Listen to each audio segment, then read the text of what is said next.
ನಮ್ಮ ಮಾನವ ಸಹಜ ಗುಣವೇನೆಂದರೆ, ನಾವು ಒಬ್ಬರನ್ನು ದ್ವೇಷಿಸಲು ಶುರು ಮಾಡಿದಾಗ ಅವರ ವ್ಯಕ್ತಿತ್ವವನ್ನಷ್ಟೇ ಅಲ್ಲ, ಅವರು ಮಾಡುವ ಒಳ್ಳೆಯ ಕೆಲಸಗಳನ್ನು ಸಹ ನಾವು ತಿರಸ್ಕರಿಸುತ್ತೇವೆ.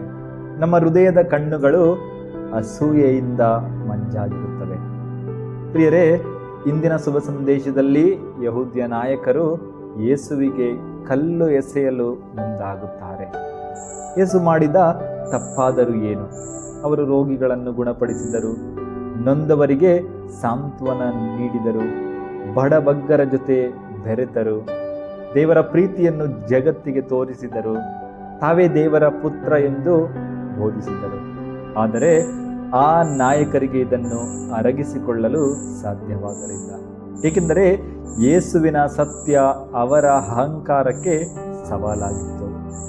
ನಾವು ನಮ್ಮನ್ನು ಒಮ್ಮೆ ಪರೀಕ್ಷಿಸಿಕೊಳ್ಳೋಣ. ನಮಗೆ ಇಷ್ಟವಿಲ್ಲದ ವ್ಯಕ್ತಿಗಳು ಮಾಡುವ ಉತ್ತಮ ಕಾರ್ಯಗಳನ್ನು ನಾವು ಎಷ್ಟು ಬಾರಿ ನಿರ್ಲಕ್ಷಿಸಿದ್ದೇವೆ, ಅದರ ವಿರುದ್ಧವಾಗಿ ಮಾತನಾಡಿದ್ದೇವೆ. ನೆನಪಿಡಿ, ಒಳ್ಳೆಯತನವು ವ್ಯಕ್ತಿಯಿಂದ ಬರುವುದಲ್ಲ, ಅದು ದೇವರಿಂದ ಬರುತ್ತದೆ. ಸತ್ಯ ಮತ್ತು ಪ್ರೇಮ ಯಾರಲ್ಲೇ ಇರಲಿ, ಅದನ್ನು ನಾವು ಗುರುತಿಸಬೇಕು, ಅದನ್ನು ನಾವು ಗೌರವಿಸಬೇಕು. ಪ್ರಿಯರೇ, ಒಳ್ಳೆಯತನವನ್ನು ತಿರಸ್ಕರಿಸುವುದು ಎಂದರೆ ಸ್ವತಃ ಆ ದೇವರನ್ನೇ ತಿರಸ್ಕರಿಸಿದಂತೆ. ಆದ್ದರಿಂದ ನಾವು ವಿಶಾಲವಾದ ಹೃದಯಕ್ಕಾಗಿ ಪ್ರಾರ್ಥಿಸೋಣ. ನಮ್ಮನ್ನು ವಿರೋಧಿಸುವವರಲ್ಲಿಯೂ ಆ ಒಂದು ಒಳ್ಳೆಯತನವನ್ನು ಕಾಣೋಣ. ದೇವರು ನಮ್ಮೆಲ್ಲರನ್ನು ಆಶೀರ್ವದಿಸುತ್ತಾರೆ.